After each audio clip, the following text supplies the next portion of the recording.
Hello again, and it's round 3. Our opponent is currently deciding whether or not they want to play. Um, whether or not they want to play first. I assume they want to play Magic at some point. Ha ha ha puns.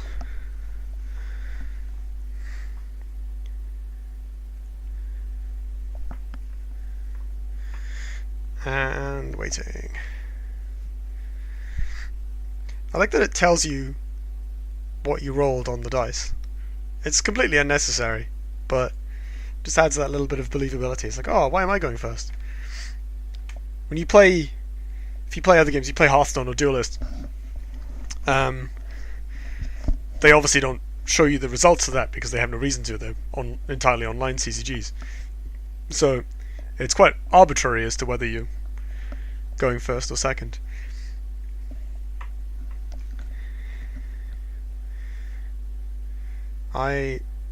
Is my opponent away? Are they just stuck on a very painful decision as to whether to play or draw?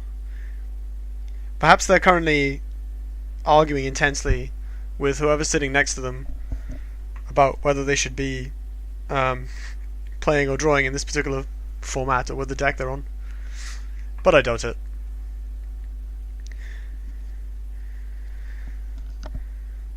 It's a pretty interesting couple of games so far. At the risk of spoilers if you haven't seen them, the first round I was very against the clock. I still getting a handle on the deck. Sometimes I don't realise how quickly I need to play to pilot a certain deck on Magic Online. Sometimes it's easy, you just play your creatures and attack them. But with this deck, between doing a lot of stuff in my opponent's turn thanks to looting and madness, the large amount of clicks that are required to cast madness cards and draw spells, use draw spells and so on, and then thinking about what I'm supposed to do and then narrating the decisions to you guys, it eats up time. I'm very behind. I just about managed to win round 2. I think I had about 4 minutes left on the clock. So sort of maybe getting the hang of it. And that was actually a 3-game round as well. So in the first round I won the first game, but then timed out in the second one, which is annoying because I timed out when I was potentially starting to turn the game around, or at least progressing to the point where I felt like I had potential outs. Although maybe that's because I'd forgotten what was in the rest of my deck. I feel like there was there was at least another Stitched Mangler, and I think there was another Press for Answers, but maybe I'm wrong. I felt like we could have drawn well to win in a couple of turns. Maybe I'm wrong. If nothing else, maybe we could have just decked ourselves out and lost in style, but our opponent's here. Well, this isn't really a hand. I mean, if our opponent's playing loads of Toughness 1 creatures, it's pretty great. Other than that, we're not doing a whole lot. On the draw with the Scry, I think we have a good chance of getting a decent curve, so I might ship this. Yep, that'll do. We got everything we need except an island, which we can dig for, and Scry for, and so on. Bottom that. We do not need you, Photo Homunculus.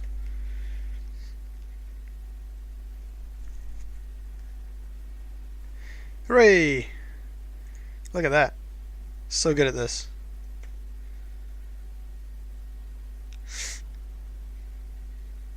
Scourge, come on! Well, that shuts our 2-1 for 2 down. Oh, that'll help.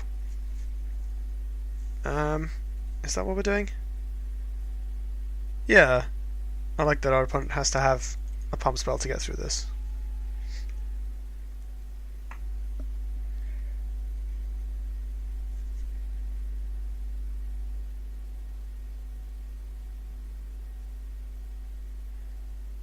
I feel like I am just blocking because I don't want to be playing around a combat trick on our opponent's first strike creature for the rest of the game. So, maybe they're just sending a message, who knows? Or they have like a bone spell or something. Gibbering Fiend. Sure, whatever.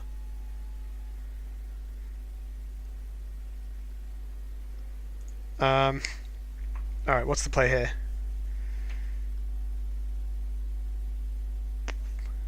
I think we attack first.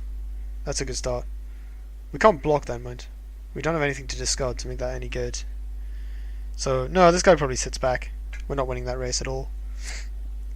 Maybe I just play the Sleuth out? I don't know if that helps. It's great if we draw press for answers next turn. We can't pump the wolf yet, so it's probably more useful than that. The other hand is we can just cast Tormenting Voice and discard one of these. Not sure which. I don't know if that's a useful thing to do. Maybe we're better off waiting until we have Madness. Yeah, I think if the sleuth was somehow like completely unproductive, I would discard it here. It's not terrible. They can trade. I mean, I think we're not going to trade, but trades can be done. So our opponent has some serious delirium going on here. Ah, here we go. Crow of Dark Tidings. And then we rip Dual Shot and just feel like pros. That's the plan, right?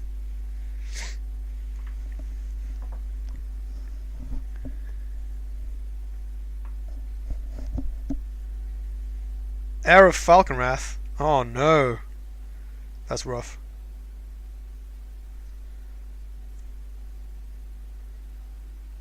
Uninvited Geist. That's not bad. It doesn't get in, but it's not bad. The other option is Tormenting Voice and just discard this thing and try and find something better to do. If we hit Dual Shot, we can blow these two up in response to the opponent flipping this. Yeah, I feel like this guy's doing nothing anyway. Let's just get rid of it. I feel like we're going to have to draw something to do in this game. Or not. I guess I just run at the wolf. It's also not doing anything, but it is better than the other nothings we just drew. So I guess we're about to get like Twins of Mora stated here. I did see one. Murderer's Axe, okay. That's still scary. Especially with this. No!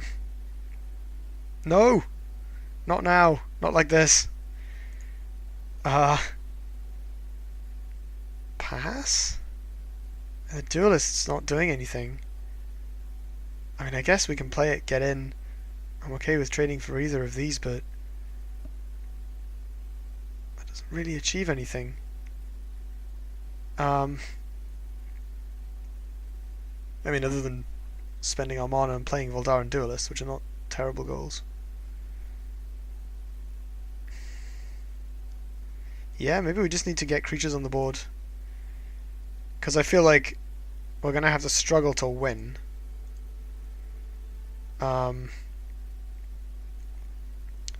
So I guess now we just attack with everything except this.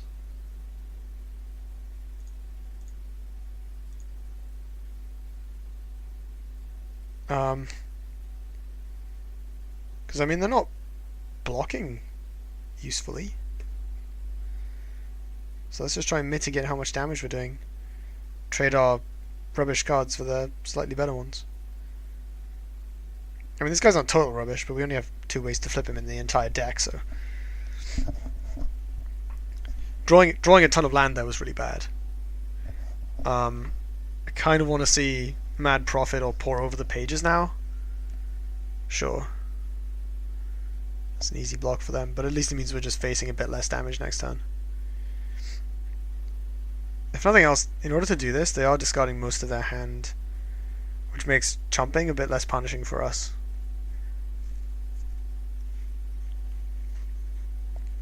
Although, that said, they might discard down to 2 and we only have 2 cards in hand. And they'll have like a 3/2 flyer and a 4/4 first strike to our rubbish dorks. So, Maybe not so much. Oh, they had the Moras. Oh boy.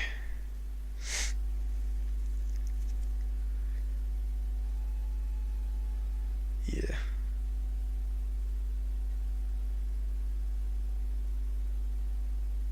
Well, taking 4 is less than I'd feared we'd be taking this turn. And at least this can threaten to trade with the twins. Or whatever else comes its way. So that's not awful. It's really bad if they have a fiery temper. They have been playing as though they have fiery temper. Why is this happening to me? My life is pain. Well, at least I have triple Ember Wolf pump up. So, see how that works, I guess. If I fiery temper the Ember, do I just scoop? No, I'm actually ahead on the clock for once.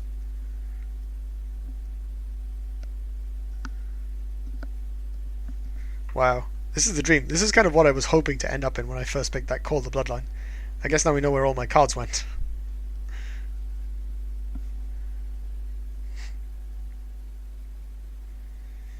Which one do I trade with? This. Is it even? I mean, I can double block it and then flip this.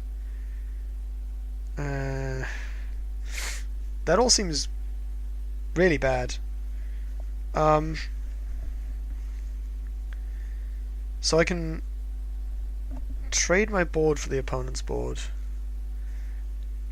Or minus this. But they have a bunch of cards in hand and I don't. At least by double blocking here I make them discard something to flip this, and I discard a useless land, so maybe I trade a land for an actual card. Yeah, I think I just have to go for it. Hope I can achieve something off the top. I think, again, we're very much on drawing Pore Over the Pages to get back into this. I don't know how we exactly win, but it probably doesn't involve taking damage from these, because we can't really kill them. It's not like we're waiting for anything that will let us swing the board otherwise. So I think we just need to trade, waste time and hope. And this is not terrible. It reduces our opponent to only, well, 4 power I guess, but 2 power on board. Especially as they have to discard cards. They haven't actually shown us any madness yet, apart from the twins. They probably have Murderous Compulsion, but they don't have targets for that yet.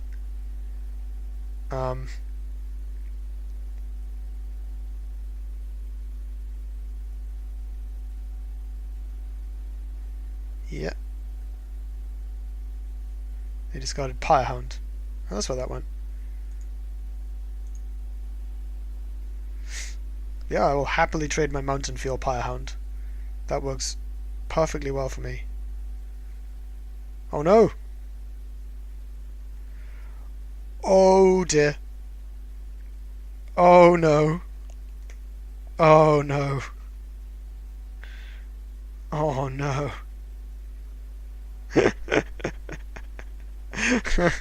Well, now we know they have it, at least. Right, Pore Over the Pages into Just the Wind. Go! Nagging Thoughts into Pore Over the Pages into Just the Wind. Go! You know what? I'll take half of that. I would not like to take 8 this turn. It is very sad to put Dual Shot in the board now that it in the bin now that it kills this, but it's not doing anything else, is it? 8 power flying first strike. Wow. Yeah, I don't think we can afford to hope we draw a Madness card next turn to see if we can get some value. Much as that value would be nice at pulling us back into this game. Like, we're already getting rid of this and forcing them to discard something to re-equip the axe, so this is kind of great.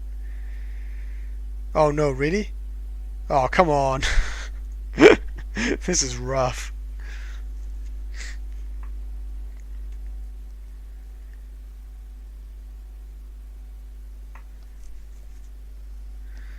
Wow. Opponent is living the dream right here. Yes, you have a twins. That is reasonably scary. Well, now I'm going to bounce your thing. You can't replay it this turn, so that's not dreadful for me. Ah! The beats are calling. Wait, no, I should have done that mid-combat, because... Oh, never mind. That doesn't do a lot, does it?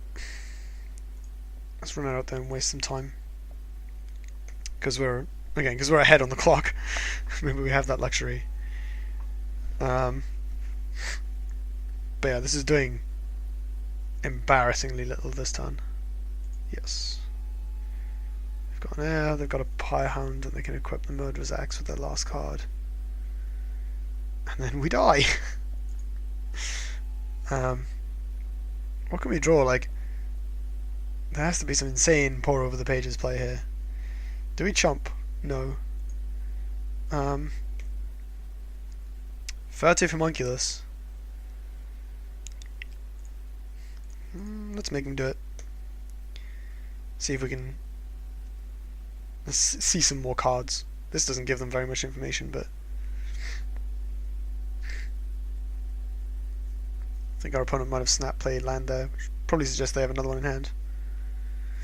Not that it matters what they have in hand at this point. Opponent's moving to combat already. So I guess the block is Homunculus on air, this on the Pyhound? Yeah. Still not dead. Not sure how. But probably should have flipped this thing. Engage Fury.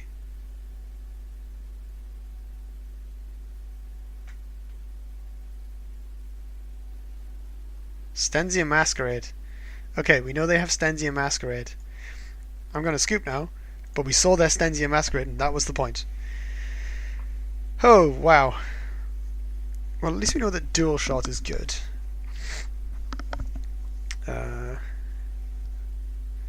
Let's see. Is that worth it just to block? No. Is this worth it to block? Yes. Yes, it is. What am I cutting? Cut a Homunculus, I guess. Well, this Geist, who is unlikely to do much. That said, he's one of the few cards that can actually attack through a Twins of Mora estate. But then so can these. But these are just less. Maybe I just cut the Sleuth. Even though I just put another clue token into the deck. Yeah.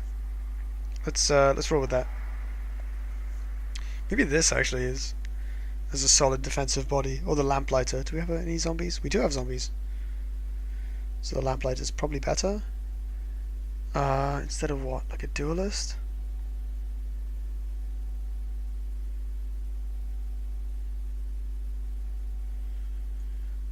I don't know if turning into a control deck in this matchup is a good idea. Because we don't have removal. Really. But it's probably better than relying on our... Oh, I don't know, maybe we should just be trying to make a race. We're going to be on the play as well.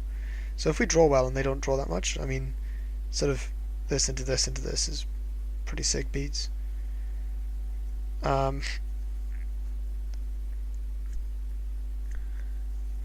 Yeah, let's keep it as is. Boarding in 5 drops against aggro seems like a poor idea. So we have a mountain, we have a wolf, a bloodseeker, a bloodmad vampire, so we can cast these already. No islands, but once we draw one, this hand is pretty sick. So I think this is a keep. Like, this hand is fine even without the island, and it's great with.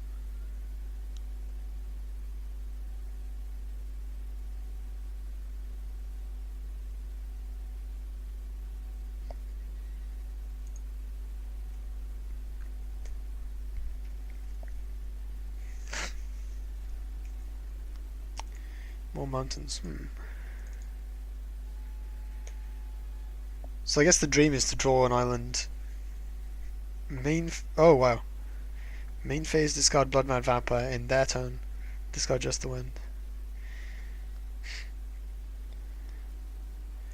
Do that instead. Do we just trade these? I'll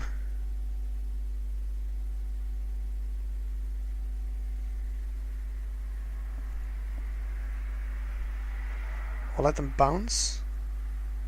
No, I just pass. Oh, what if opponent discards Stensian Masquerade? Then I'm just getting blown out. Ugh. Well, if they're discarding that, I guess I'd rather be blocking, and then we hit back with Bloodmad Vampire, and the race is on. So, pass.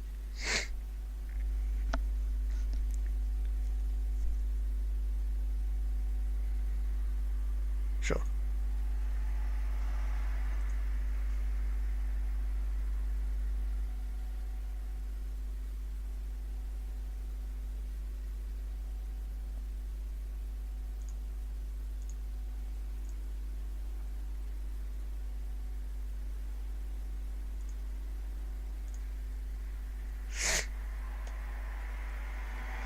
Voldaren Duelist, you are not doing a lot.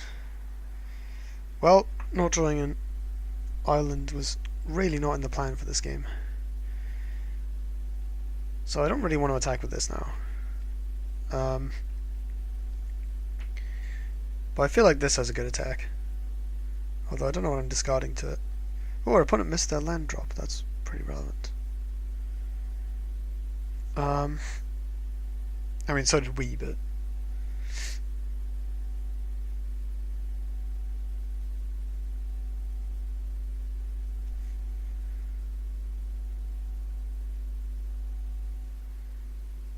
So I kind of feel like trading these, followed by playing the wolf. And then hopefully we draw land, Voldaren Duelist this.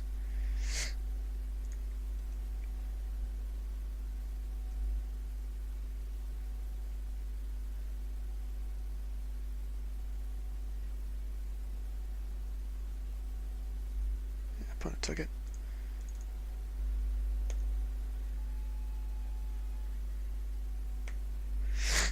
Ah, the drill land. Incoming Stensian Masquerade.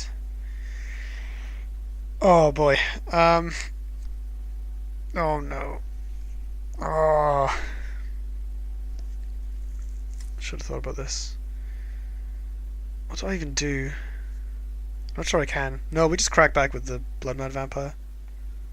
Let them have their Stensian Masquerade.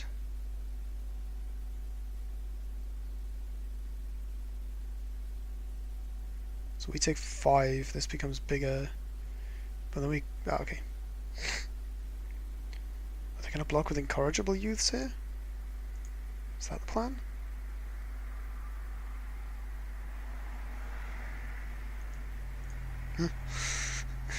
Commence the race, I guess. See what they have.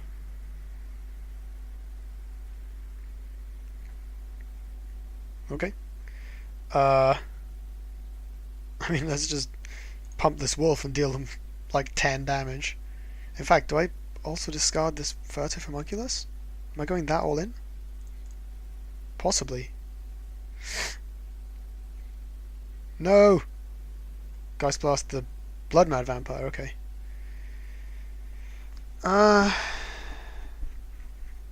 Sure. Am I still... So they're taking 6. Do I want to make that 9? I mean 8. Not massively.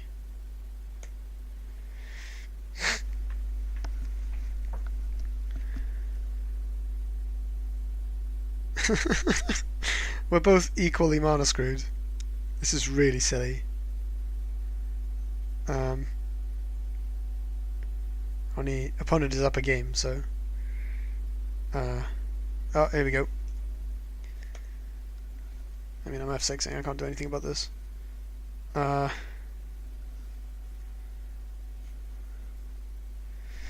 Race is on, I suppose. Maybe I should have discarded something to... Oh, we drew an island. Sweet. So I think I might return the Bloodseeker to the opponent's hand and bash them. Yeah. Oops.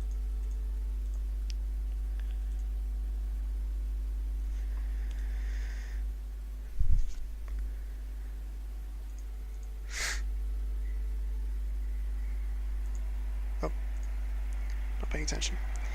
Yeah, this actually gives us a pretty reasonable chance of doing something. They can't Fiery Temper us now either. So do I play this? I guess this is the same either way, but this is better as an ETB. No, let's just crack in. That said, if I play this now, it's 1 less damage, but we have Pressforances. Although we have Pressforances into Voldaren Duelist, and we can keep pumping the wolf the whole way, so this is better. Swing with everything. Pump this. Pump this. Oh, right.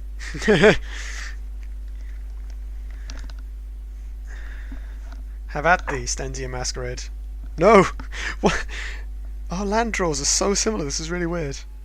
Okay. Not too scared of that. Definitely scared of that.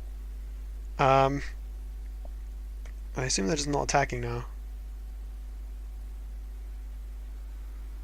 Highland Lake. Tapland.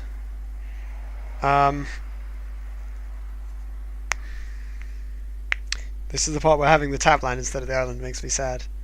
Or a other land, because I could press plus Duelist and swing with both. I mean, we are pressing something. Do I sack the clue, or do I just attack and see how they block? So I can pump this to get through this. Opponent will have to discard something for no value, so that's pretty good. Same with this, although I can't discard anything worthwhile. I guess I can discard this.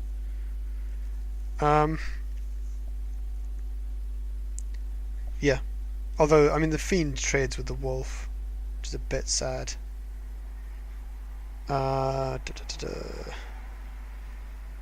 have anything to threaten. I mean, to actually use. I can threaten lots of things. I think I'm just doing this anyway. I think I just have to be okay with this trade, because we kill them next time with Voldaren Duelist.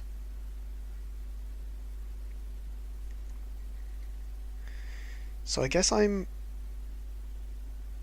discarding this. Maybe I sack the clue first.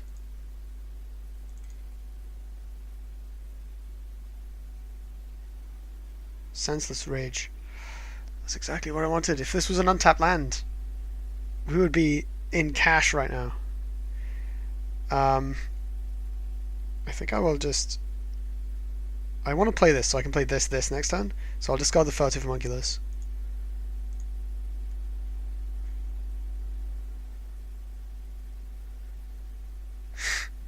This means that the Voldaren Duelist is lethal even if they kill the Bloodseeker somehow.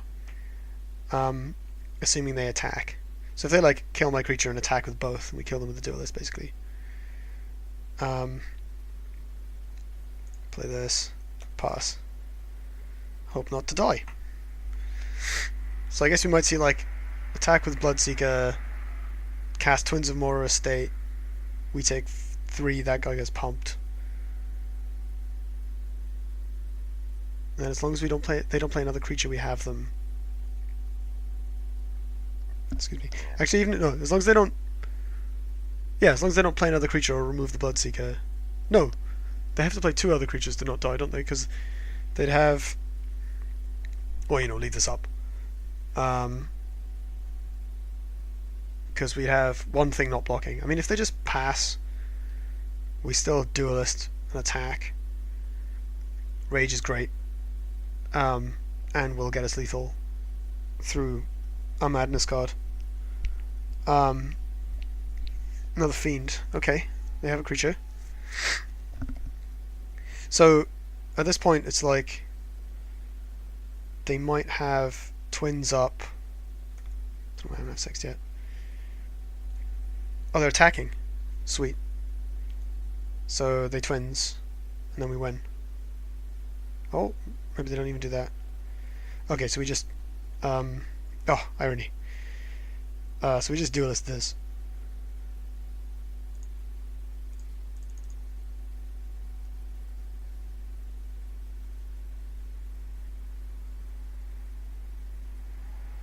Alright. Well, they've caught up to us on the clock, so we can't rely on that anymore. That's a bit sad. We're going to be on the draw now, which is very sad. I think we should think about cutting this pour over the pages for something that will affect the board, like this creature. It's still a 5-drop. We don't have much else to play though. There's also the option of a neonate, just to attack in the race and chump block things, block gibbering fiends. That might actually be better than the lamplighter or this. This is not bad though, to be fair. Ugh. No, I'm good with this, I think. We're the last again. This is my fault for playing such a arduous deck clockwise. I don't feel very favoured for this, especially as we're going to be on the draw for this game. Does at least mean we get a bit of free dwell and mulliganing, so we might be able to get some kind of well, I'm shipping that. Oh no! Is that? It's almost a keep, but we have to hit a mountain on turn 2 for this hand to be worth keeping. That's just not happening. Come on, dual shot. It doesn't have dual shot, but it's good. We'll keep it. I think that can stay on top. We need it. I don't know if this is good enough against what they're doing, but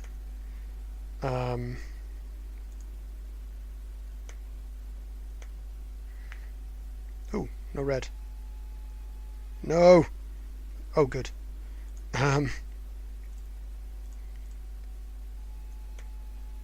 So I think we're doing Blood Mad into Stitch Mangler.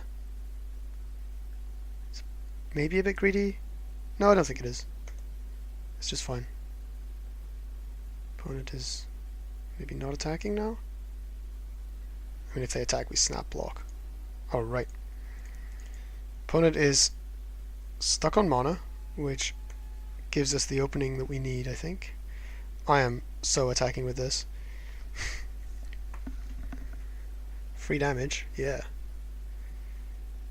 Do they attack? They won't want to attack. We're in cash. Cash. Oh, that's so rough. I feel really bad for them because, like, this has happened to me before, you know. I get a bad draw, they get one of these. I'm just dead. It's such a fast clock, and it's so hard to stop it. Like, if they don't play a blocker here, they're just dead, you know. Oh no, I'm so sorry. Not like this. Not like this. They're going to discard. They might have a... Oh, no, they don't have Murderous Compulsion. Okay. I think I just play the Mad Prophet and attack with it.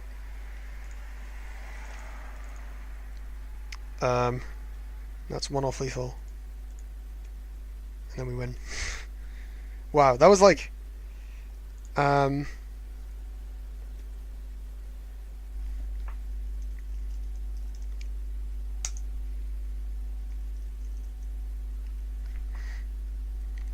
Wow, that was really rough.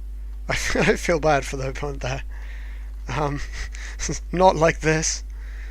It's like for the last game of your event. I've had that a lot in the past. You know, the very last game of your draft or your pre-release or whatever. You're sort of like, all right, I need to win this now, and that happens, and you just feel bad for the rest of the evening. I feel bad. This is what I was talking about last week with the really snowbally aggro decks. Blood Vampire is one of the biggest examples of that because it kills you so quickly if you don't answer it, and you have to specifically answer it. You know, for a common, it demands a lot of attention. I once lost a game of is it Dragons of Tarkir Limited to an opponent who played a Gorswine, which is a 4/1 for 3. And then just attacked with it 5 times while removing every creature I played. And I had removal in my deck, possibly in my hand. I think I might have been Mana Screwed or something. But that killed me very quickly. And Bloodmount Vampire shaves a turn off that, and becomes harder and harder to answer, especially with Stensia Masquerade. It was interesting how in game 2 we were in the game enough that it didn't matter so much if they played Masquerade, because if they attacked and Masqueraded, we had the Vampire to punish. Obviously they had the removal spell for the Vampire, so it didn't matter so much, but I thought that was quite interesting. But yeah, we managed 2-1 against the forces of Bad Draws, the Clock, and who knows what else. Just about.